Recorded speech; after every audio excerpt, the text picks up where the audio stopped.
আসসালামু আলাইকুম রহমতুল্লাহ। আসুন একটা ভিডিও দেখে নিই। এই যে নিচে চলছে, একটু দেখেন। আমি গানটাকে মিউট করে দিয়েছি। এটা আমাদের ভারতেরই হিন্দি এক গান।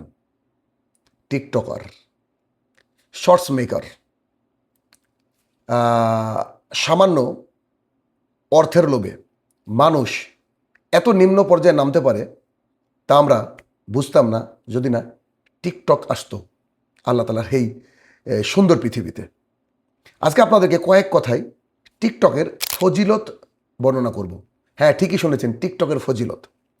এক, টিকটক যদি না আসতো তাহলে আমরা হাজারো প্রতিবন্ধী যে মানুষের মধ্যে আছে, যাদেরকে দেখে স্বাভাবিক মানুষ মনে হয়, সুস্থ মানুষ মনে হয়, অথচ তারা প্রতিবন্ধী ভেতর থেকে। কি তাদের বয়স, কি তাদের পরিবার, কি তাদের হায়া, কি তাদের লজ্জা, এই বিষয়টা আমরা জানতাম না। থ্যাংক ইউ সেই ব্যক্তিকে যিনি টিকটক আবিষ্কার করেছেন। তিনি এই টিকটক আবিষ্কার না করলে আমরা জানতামই না যে আল্লাহ তাআলার জমিনে এত প্রতিবন্ধী রয়েছে।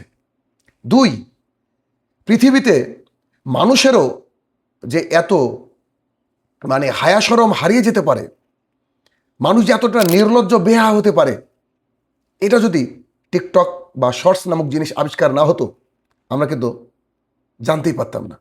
তিন, পৃথিবীতে মানুষ, খাস করে মহিলারা, নিজের শরীর বিক্রি করে সামান্য লাইকস এবং কমেন্টসের বিনিময়ে। শুনেছিলাম নাকি কোনো কোনো নিষিদ্ধ এলাকায় তারা তাদের সম্ভ্রম বিক্রি করে সংসার চালায়। কিন্তু এরা সামান্য লাইক এবং কমেন্টের বিনিময়ে তারা যে নিজের শরীর বিক্রি করছে, আর যা তার বাবা, তার ভাই, তার আত্মীয় পরিজনও দেখছে। আমরা টিকটক না আসলে এই ফজিলত বুঝতে পারতাম না যে এত মানুষ তাদের শরীর দেখিয়ে এই আহারের ব্যবস্থা করে বা ফেম খুঁজে।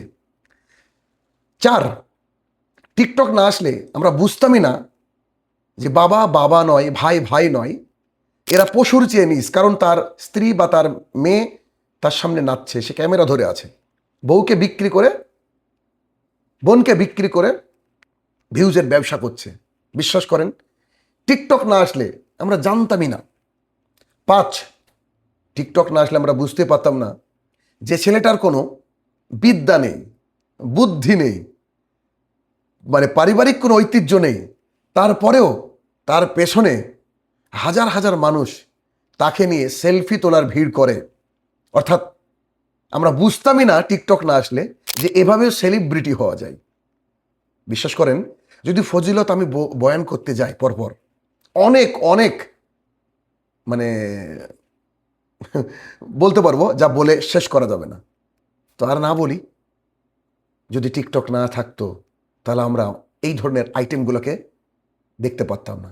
ধন্যবাদ সেই টিকটকওয়ালাদের।